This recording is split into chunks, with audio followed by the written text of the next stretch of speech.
આશ્ચર્યની વાત એ કે અમુક બાળકો તો ભારતથી પણ જોડાય છે.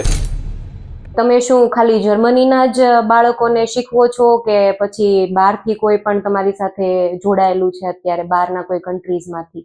એટલે અમે જ્યારે શરૂઆત કરી ત્યારે આજુબાજુના મિત્રો જ હતા અને ધીમે ધીમે વાલીઓ જોડાતા ગયા અને બાળકોને મજા આવવા માંડી અને એમણે એમના મિત્રોને વાત કરી અને એમ કરતા આ કાર્ય મોટું થતું ગયું અને આજે અમે જોઈએ તો ઘણા બધા દેશોમાંથી જેમ કે નેધરલેન્ડ્સ છે, પછી સ્વિટ્ઝરલેન્ડ છે, પછી ડેનમાર્ક છે, એ બધા આજુબાજુના દેશોમાંથી બાળકો જોડાય છે.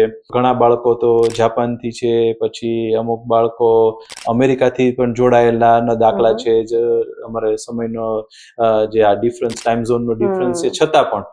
અને આશ્ચર્યની વાત એ કે અમુક બાળકો તો ભારતથી પણ જોડાય છે.